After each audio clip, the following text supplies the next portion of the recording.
जोहार साथियों। साथियों, मैं अनिल राज भील।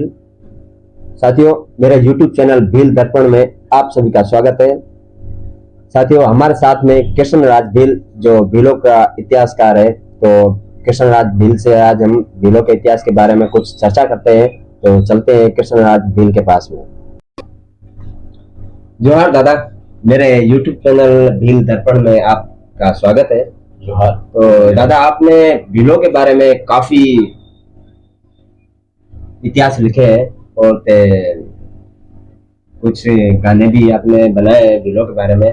तो दादा, मेरा एक छोटा सा सवाल है आपसे। तो जो अपना कच्छ भुज है, उसमें भीलों का कुछ इतिहास या कुछ आप क्या बताने का कष्ट करोगे दादा? जी बिल्कुल। आपने जो उससे पहले अनिल भाई, आपका धन्यवाद। और आपके दर्शकों से मैं निवेदन करना चाहूंगा कि अनिल भाई के चैनल भील दर्पण को सब्सक्राइब करें और इस पर ऐसी बातें आती रहेंगी समाज के इतिहास की।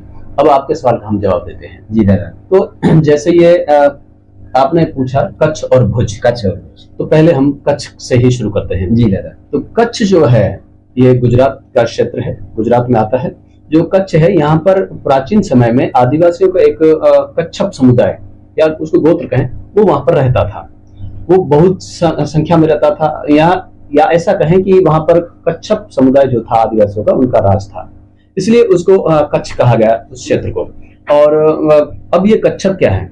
कच्छप जो शब्द है, इसका अर्थ होता है कछुआ। ठीक है, तो कछुआ होता है।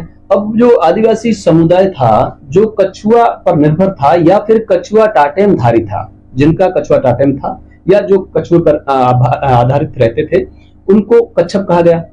अब वो वहां पर रहते थे। अब आते हैं इसके इतिहास पर। तो एक शुक्ल नाम के ब्राह्मण हुए। ये जो मैं बात कर रहा हूँ, ये भविष्य पुराण को आधार मान करके मैं बात कर रहा हूँ। एक जो ब्राह्मण हुए, उस शुक्ल नाम के जो ब्राह्मण थे, उनकी आगे वंश में पीढ़ी में चल करके एक श्रीपति नाम से ब्राह्मण हुए। श्रीपति ने जो है, उसने जो कच्छ वाला क्षेत्र था, वहां पर जाकर के एक काच्छपी से शादी करी, विवाह किया काच्छपी से। तो उसके बाद में वो वहां पर जम गए, बैठे रहे। कुछ समय में धीरे धीरे उन्होंने फिर क्या है कि वहां के जो आदिवासी लोग थे, उनको हराया, उनको वहां से भगाया, उन पर अपना आधिपत्य जमाया, अपना अधिकार जमाया। ठीक है। अब वहां पर कहते हैं कि कच्छप और पुलिंद वहां रहते थे। अब पुलिंद किसको कहते हैं? पुलिंद जो साहित्य में रुचि रखते हैं लोग, जो इतिहास में रुचि रखते हैं, वो तो जानते हैं कि पुलिंद भीलों को कहा जाता है, लेकिन आम जन को ये पता नहीं है।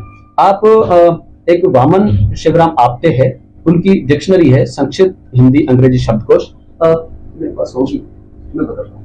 इसके ये है, मैं आपके चैनल को भी बताना चाहूंगा, संस्कृत हिंदी अंग्रेजी शब्दकोश, ये वामन शिवराम आपटे व एक चतुर्वेदी की।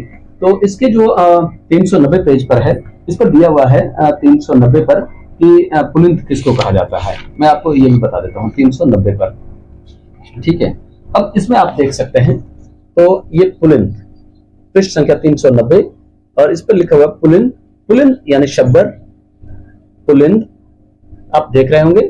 पुलिंद इसका शब्बर, म्लेच्छ, भील, किरात, व्याध, बहेलिया, ये सभी जो है, ये शब्बर, भील, किरात, व्याध, बहेलिया, ये सभी के सभी एक ही समुदाय है। और इन्हीं को भविष्य पुराण जो है, उसमें पुलिंद कहा गया है। जी। तो वहां पर कच्छप और पुलिंद लोग रहते थे, उनको हराया तो इनका अधिकार हुआ। फिर उसको कच्छ क्षेत्र पर किसका राज हो गया? श्रीपति का। उसके बाद में आपने जो कहा कि भुज। अब भुज क्या है? तो भुज जो है, वहां पर भी आदिवासी लोग रहते थे, भील लोग रहते थे। और ऐसा भी मेरे समझ में गहन अध्ययन जब करते हैं तो पता चलता है कि भीलों का जो भुज गोत्र है, वो भी शायद वहीं रहता होगा, तभी तो वो भुज था। फिर उनको भुज भी कर दिया गया। भुज कैसे किया? श्रीपति का बेटा था भुज, श्रीपति जो ब्राह्मण थे, उनका बेटा हुआ भुज। उस भुज का वहां पर अधिकार हुआ। भुज ने वहां के आदिवासियों को, वहां के भीलों को, शबरों को वहां के क्षेत्र से हराया, उनको मतलब वहां से खदेड़ा और वहां पर उनका अधिकार हुआ, तो भुज हुआ। अब आप कहेंगे तो ये बातें हवाई हो कहीं, तो ये मेरे पास है संक्षिप्त भविष्य पुराण, कोड संख्या 584 और गीता प्रेस गोरखपुर। इसके 337 पेज पर इसके कच्छ भुज का है, 337 पर है। मैं आपको वो भी दिखाना चाहूंगा। 337 पर है। हाँ, यहाँ पर आप देखेंगे तो ये श्रीपति ने ये जो है काच्छपी से विवाह किया और पुलिंद तथा यवनों को जीतकर वहां देश बनाया। ये तो हो गया कच्छ का। उसके बाद में श्रीपति का पुत्र हुआ भुज वर्मा ने शब्बर और भीलों को जीतकर देश बनाया, जो इस पृथ्वी पर भुज देश के नाम से प्रसिद्ध हुआ।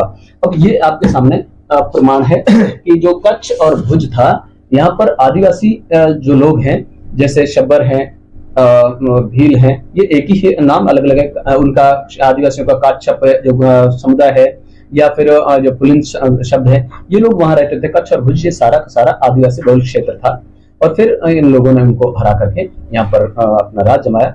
ये आपने पूछा ये कि कच्छ भुज से भीलों का क्या संबंध है, तो भाई कच्छ भुज पूरा का पूरा ही भीलों का था। धन्यवाद दादा, आपका तहे दिल से शुक्रिया करना चाहता हूँ जो आपने ये कच्छ और भुज के बारे में, हमारे भीलों का जो भी इतिहास था वो आपने बताया। धन्यवाद दादा, नेक्स्ट वीडियो में फिर मिलते हैं, तब तक के लिए आपका धन्यवाद। जोहार दादा।